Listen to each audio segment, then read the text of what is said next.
ఒకరి ఆలోచనలు ఒకరికి తెలుస్తాయా? అంటే నువ్వు అనుకున్న ఆలోచన వేరే వాళ్ళకి తెలిస్తే ఎలా ఉంటది? వేరే వాళ్ళ ఆలోచనలు నీకు తెలుస్తా ఉంటే ఎలా ఉంటుంది? ఇదే టెలిపతి అంటే. ఇప్పుడు వేల వేల నెంబర్‌లో ఒక మొబైల్‌కి నువ్వు ఫోన్ చేసినప్పుడు అదే మొబైల్‌కి వెళ్తుంది. అలాగే నీ ఆలోచనలు కూడా అంతే. నువ్వు ఏ విధంగా ఆలోచిస్తున్నావో ఆ ఆలోచన యొక్క ప్రభావం ఎదుటివారి మీద ఉంటుంది. నువ్వు భాషతో చెప్పవసరలా. అది మౌనంతోనే తెలిసిపోతుంది. అదే టెలిపతి అంటే. Thought is weapon. అంటే థాట్‌కి శక్తి ఉంటుంది. అది ఒక ఇన్విజిబుల్ వెపన్. థాట్స్తోనే అసలు యుద్ధాలు జరుగుతాయి. ఏ యుద్ధం జరిగినా ఆలోచనలే జరుగుతాయి కానీ బాడీస్ కాదు. ఆళ్ళ ఆలోచనలో వ్యత్యాసం వల్ల, ఆళ్ళ ఆలోచనల్లో కుదిరిక లేకపోవటం వల్లే, ఒకళ్ళకి వ్యతిరేకంగా ఒకళ్ళు ఆలోచనలు చేసుకోవటం వల్లే యుద్ధాలు జరుగుతూ ఉంటాయి. ద్వేషం కూడా అంతే. నువ్వు ఏ వ్యక్తినైతే ద్వేషిస్తున్నావో ఆ వ్యక్తికి అది ఎంత దూరానున్నా ఆ ద్వేషం యొక్క ఇంటెన్సిటీ తెలుస్తూ ఉంటుంది. నువ్వు ఒక మొక్క దగ్గరికి వెళ్ళి అందరూ ఆ మొక్కని ద్వేషంతో తిడుతూ ఉంటే ఆ మొక్క కూడా చచ్చిపోతుంది. అలాగే ద్వేషం ఎవరిపైనా ఉంటే ఆ ద్వేషం నిప్పు సెగ తగిలినట్టు వాళ్ళకి తగులుతూ ఉంటుంది. థాట్స్ కూడా అంతే.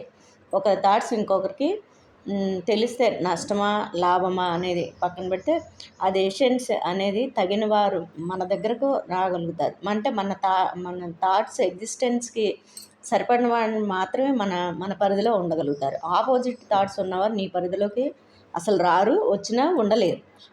అసలు నీ నీ ఎగ్జిస్టెన్స్ తట్టుకొని ఉండలేరు. నెగిటివ్ థాట్ ఉన్న వాళ్ళు ఉండలేరు. మీ మధ్య ఉన్న థాట్స్ ఒక మిరాకిల్ అనమాట. ప్రతి థాట్‌కి ఒక ఫ్రీక్వెన్సీ ఉంటుంది. వేల వేల థాట్స్‌లో ఒకటి మాత్రమే వీక్ థాట్ ఉంటుంది. ఎక్కువ థాట్స్ ఉంటే వీక్‌గా ఉంటుంది. ఒకటే థాట్ అదే పనిగా నువ్వు బలంగా అనుకుంటే అది జరుగుతుంది. బ్లాక్ మ్యాజిక్ ఇలాంటివి కూడా అంతే. నువ్వు ఉన్నాయని నమ్మితే ఎదుటి వాళ్ళు యాక్సెప్ట్ చేస్తేనే అది వీలవుతుంది. లేకపోతే వీలు కాదనమాట.